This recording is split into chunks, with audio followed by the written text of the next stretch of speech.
Motiur Rahman Shah BA. কাদ্দাস Ali লৌহুল Aziz সাহেবের ৬২তম বার্ষিক ওরস শরীফের প্রস্তুতি সভা সম্পন্ন। অলিকুল সম্রাট গাউসী ভান্ডার হজরত মতিউর রহমান শাহ বি.এ. কাদ্দাস আলী লৌহুল আজিজ সাহেবের ৬২তম বার্ষিক ওরস শরীফ উপলক্ষে ইন্তেজামিয়া কমিটির প্রস্তুতি সভা ২৬শে ডিসেম্বর শুক্রবার শাহ সাহেব কেবলার স্নেহধন্য নাতি শাহজাদা মোহাম্মদ হারুন শাহ রহমতুল্লাহ এর পক্ষে তৎপুত্র শাহজাদা মঞ্জুরুল হাসান শাহ এর পৃষ্ঠপোষকতায় ওরস ইন্তেজামিয়া কমিটির ব্যবস্থাপনায় মতি ভান্ডার কার্যালয়ের প্রস্তুতি সভা অনুষ্ঠিত হয়। আগামী ৪ ফেব্রুয়ারি ২১ মাঘ বুধবার ২০২৬ সালের পবিত্র ওরস শরীফ উদযাপন উপলক্ষে এই প্রখ্যাত ওলিয়ে কামেল গাউসী ভান্ডার শাহ সুফি হজরত মাওলানা মতিউর রহমান শাহ রহমতুল্লাহ আলাইহি বি.এ. প্রকাশ সাহেব কেবলার মহান ৬২তম পবিত্র ওরস শরীফ প্রস্তুতি সভায় বক্তব্য রাখেন ওরস পরিচালনা কমিটির সভাপতি আলহাজ মোহাম্মদ সেলিম জাবেদ। অনুষ্ঠানে সৈয়দ মোহাম্মদ লিটনের সঞ্চালনে স্বাগত বক্তব্য রাখেন শাহজাদা মোহাম্মদ মঞ্জুরুল হাসান শাহ।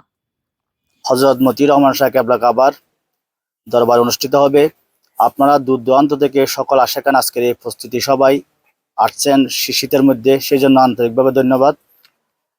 আসলে আপনারা ইন্তেজামিয়া কমিটির সকল সদস্যবৃন্দ আন্তরিকভাবে আমার আব্বাজানকে যেভাবে আগে থেকে মহব্বত করতেন, আমাকে অনুরূপভাবে ৪ বছর পর্যন্ত করে যাচ্ছেন, সেই জন্য আপনাদের প্রতি আমি কৃতজ্ঞ। আমি আশা করছি এই বছর আপনারা আমাকে সার্বিকভাবে সকল কাজে সুষ্ঠুরূপে সম্পন্ন করার জন্য এবং আশাকানদের যাতে দ্রুত তাদের সেবাসমূহ পাই, আপনারা আমাকে কমিটির সকল সদস্যবৃন্দ সার্বিকভাবে সহযোগিতা করবেন। আসন্ন মহান ২১ মাঘে সবাইকে শুভেচ্ছা জানিয়ে আমি আমার অনুষ্ঠানে বক্তব্য রাখেন ওরস পরিচালনা কমিটির সাধারণ সম্পাদক Haji Mohammad Jane Alam Shiyan, Mozammel member, master Mohammad Alamgir Hossain, master Mohammad Habib, Mohammad Ayub Rana, Mohammad Bahadur Shah, Mohammad Khurshid Majumdar, Shafiul Azam, Shahe Azam Saju, Saifur Rahman, Nizami, Mohammad Tufail, Litu সহ আরও অনেক গণ্যমান্য ব্যক্তিবর্গ ও মতি ভান্ডারের আশে কানে ভক্তমরিদ উপস্থিত ছিলেন। অনুষ্ঠান শেষে দোয়া মোনাজাত করেন অধ্যক্ষ আলহাজ আল্লামা আ ম শফিউল আলম শফিনগরী নিজামি। তারা দেখি এখানে কেরোসিন দিয়ে মহিষের মধ্যে গরুর মধ্যে আঘাত এবং আগুন জ্বালানো, এই ধরনের এগুলি দেখে নিজেও একটা খুবই মর্মাহত হয়েছি। এটা অত্যন্ত দুঃখজনক, এটা শরীয়ত বিরোধী কাজ। এখানে আমাদের শ্রদ্ধাভাজন আলমগণ আছেন, এখানে ওনারা হয়তো এই বিষয়ে আরো ভালোভাবে আপনাদেরকে উপস্থাপন করবেন, কিন্তু আমি যতটুকু জানি এটা সম্পূর্ণ শরীয়ত বিরোধী কাজ।